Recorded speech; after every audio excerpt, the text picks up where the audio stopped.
श्री ओम नमो भगवते वासुदेवाय। जय जय श्री कृष्णा। भक्तजनों, आज हम श्रीमद् भागवत गीता जी के 14वें अध्याय का अभ्यास करेंगे। सबसे पहले कथा द्वारा जानेंगे उसकी कथा का महात्म, उसकी महिमा का फल। श्री महादेव जी कहते हैं, पार्वती, अब मैं भव बंधन से छुटकारा पाने वाले साधन भूत 14वें अध्याय का महात्मा बतलाता हूँ। तुम ध्यान देकर सुनो।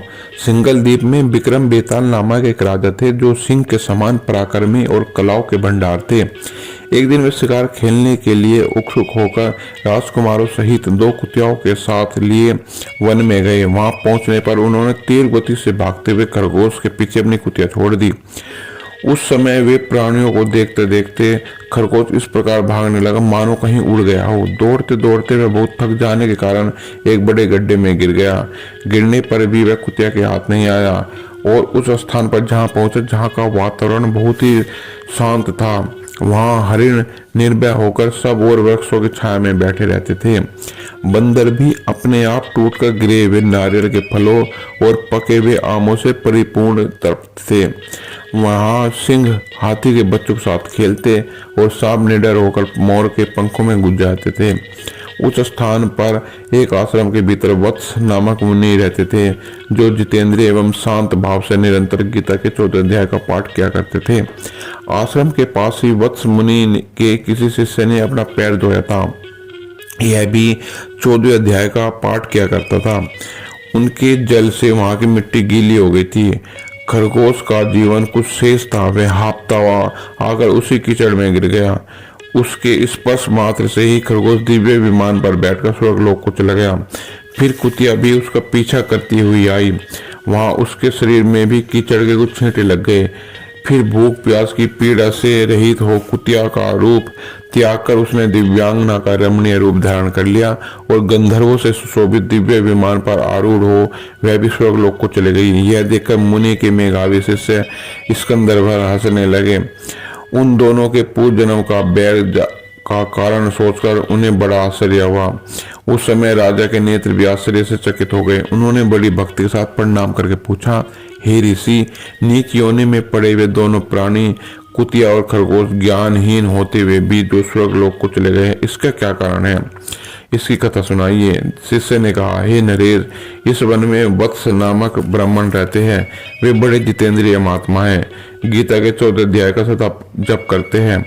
मैं उन्हीं का शिष्य हूँ। मैंने भी ब्रह्म विद्या में विशेषज्ञता प्राप्त की है। गुरु की ही भांति मैं भी 14 अध्याय का अभ्यास करता हूँ। मेरे पैर धोने के जल में लेटने के कारण यह खरगोश कुत्ते के साथ ही स्वर्गलोक को प्राप्त हुआ है।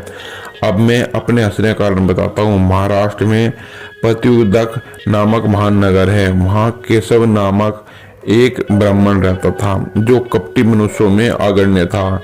उसका स्त्री का नाम विलोभना था।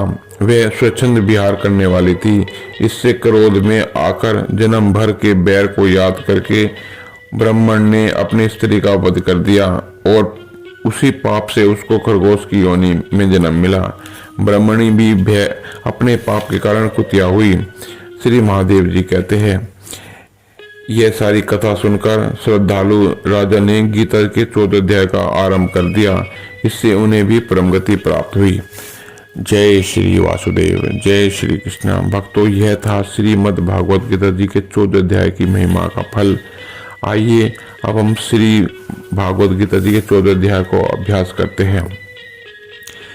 श्री भगवान जी बोले, हे अर्जुन, ज्ञानों में भी अति उत्तम ज्ञान मैं फिर से तेरे लिए कहूँगा, जिसको जानकर यह सब मुनिजन इस संसार से मुक्त हो परम सिद्धि को प्राप्त हो गए हैं।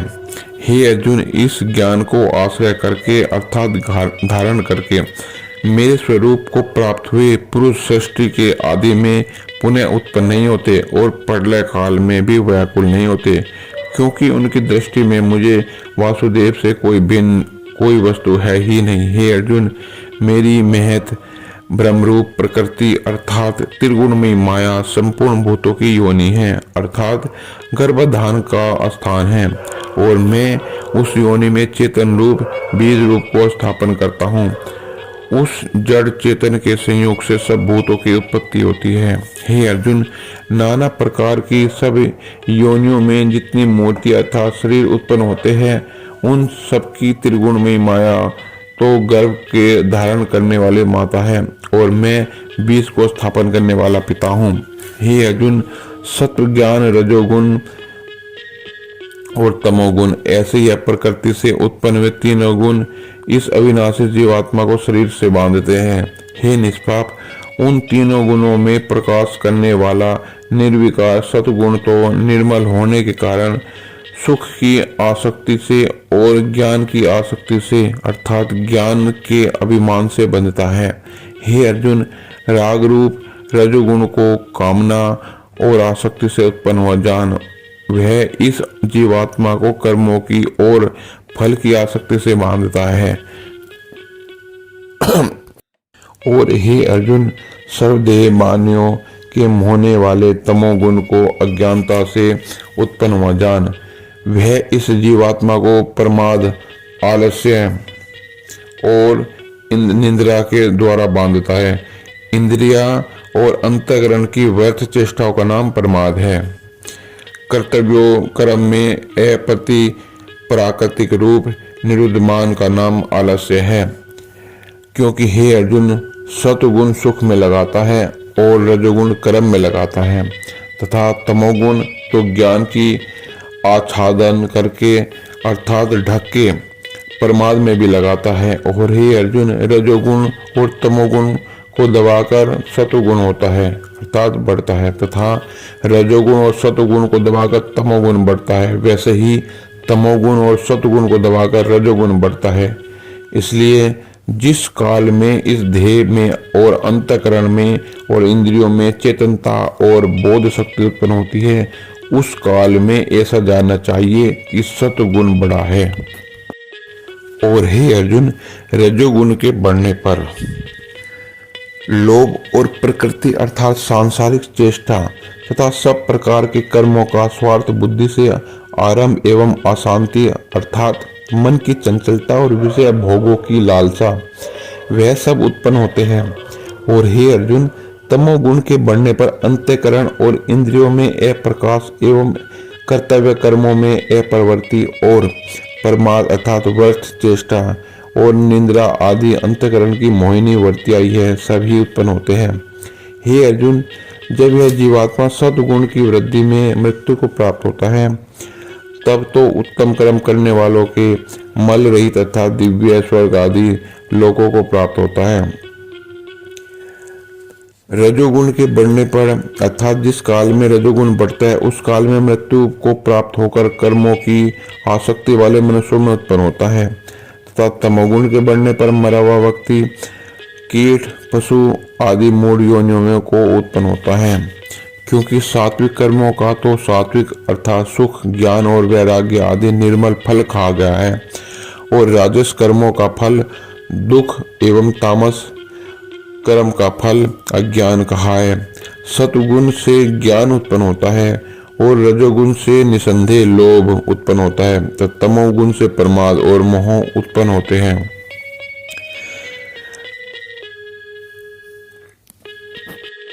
और अज्ञान भी होता है। इसलिए सतगुण में स्थित हुए पुरुष स्वर्ग आदि उच्च लोगों को जाते हैं और रजोगुण में स्थित हुए राजस पुरुष मध्य में अर्थात मनुष्य लोक को ही रहते हैं एवं तमोगुण की कार्य रूप निंद्रा प्रमाद और आलस्य आदि में स्थित हुए तामस पुरुष अधोगति को अर्थात कीट पशु आदि नीच योनियों को प्राप्त होते हैं।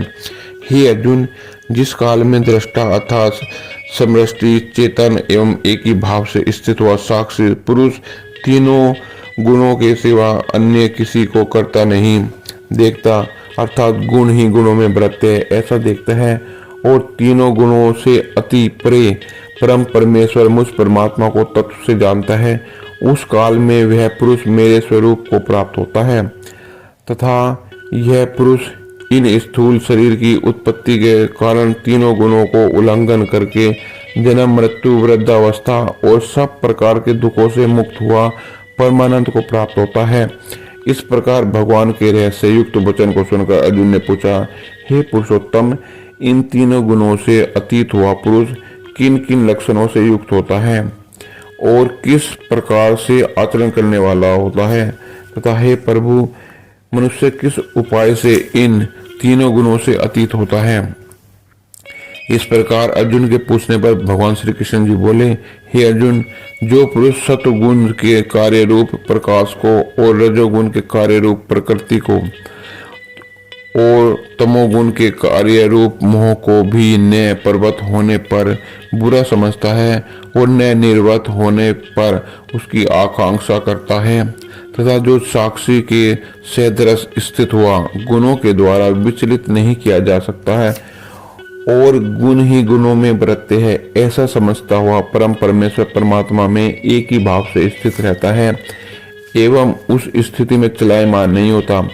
जो निरंतर आत्म भाव में स्थित हुआ दुख सुख को समान समझने वाला है तथा मिट्टी और पत्थर और स्वर्ण को समान भाव से और धैर्यवान है तथा जो प्रिय और अप्रिय को बराबर समझता है और अपनी निंदा स्तुति में भी समान भाव वाला है तथा जो मान और अपमान में सम है और मित्र और बैरी के पक्ष में भी सम है, वह संपूर्ण आरंभों में कर्तापन के अभिमान से रहित हुआ पुरुष गुणातीत कहा जाता है। और जो पुरुष अव्यभिचारी भक्ति रूप योग के द्वारा मेरे को निरंतर बसता है वह इन तीन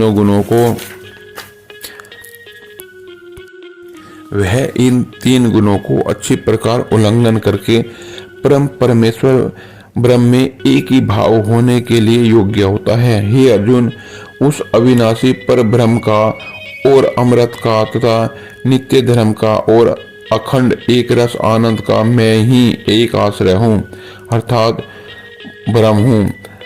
अमृत अव्यय और शाश्वत धर्म तथा एकांतिक सुख यह सब मेरे ही नाम है, इसलिए इनका मैं परम आश्रय हूँ। श्री ओम नमो भगवते वासुदेवाय। तो भक्तजनों, यहाँ श्रीमद् भागवत गीता जी के 14 अध्याय का अंत होता है। आइए हम सब मिलकर इसको अभ्यास करें और अपने कुल का उद्धार करने